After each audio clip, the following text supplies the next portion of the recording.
Meanwhile, the war of words between China and Japan is also escalating. It is playing out on two fronts. The first, as I said, is the Senkaku Islands. It's a string of uninhabited islands that are claimed by both Beijing and Tokyo.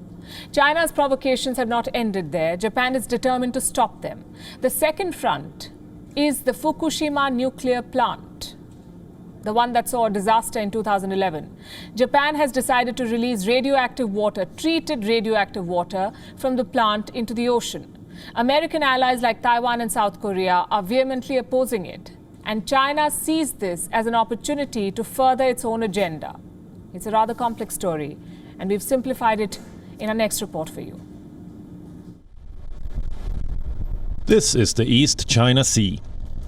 China stakes claim to a string of uninhabited islands here, they call the Diaoyu Islands. And Japan stakes claim to a string of uninhabited islands they call the Senkaku Islands. The problem is, these are the exact same islands. In 1968, Japan established a defense identification zone over these islands, an extra buffer of sorts, to safeguard its territorial sovereignty. In 2013, China declared its own defense identification zone. It overlaps Japan's. China uses this zone to justify its expansionism.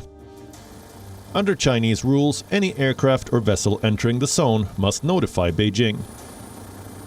Beijing's military adventurism worsened with the pandemic.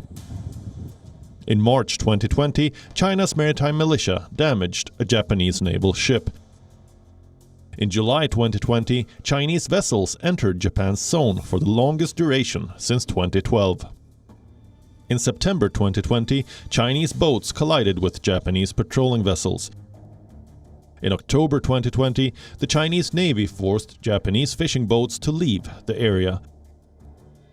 And just last month, two Chinese ships again carried out an illegal intrusion near the Senkaku Islands. The provocations are endless. There are growing concerns that China could step up armament and establish a military base on the islands. Adding to these concerns is China's Coast Guard law, which came into force on February 1st. The law encourages China's Coast Guard to take all necessary measures, including the use of weapons, to stop the violation and eliminate the danger. With this law, Xi Jinping has told his Coast Guard to be wolf warriors at sea and use force, lethal force, to assert Chinese interests. Japan, along with the US, has expressed concerns over the law. As Yoshihide Suga heads to Washington on Friday, Chinese aggression, the new Coast Guard law, and the Senkaku Islands will all top the agenda.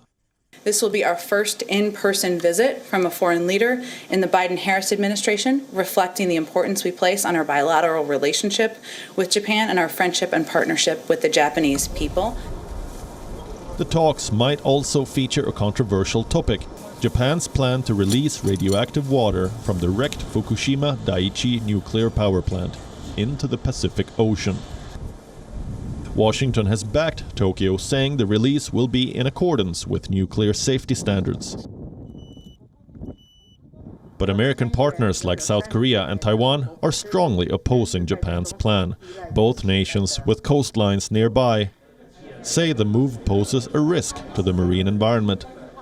China is trying to make the most of this disagreement between the three democracies.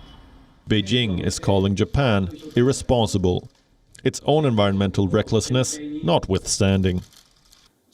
Yesterday, the China-South Korea Maritime Affairs Dialogue and Mechanism held its first meeting. Both sides urged Japan to carefully and cautiously handle the Fukushima nuclear wastewater issue after ample consultation with international mechanisms and surrounding countries. This approach is extremely irresponsible and will seriously damage international public health and safety and the vital interests of the people of neighboring countries.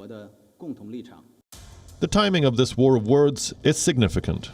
The US climate envoy John Kerry is in Shanghai to discuss climate action. By all means, China will use Japan's Fukushima water release plan as a bargaining chip in the negotiations. Bureau Report, WION. World is One.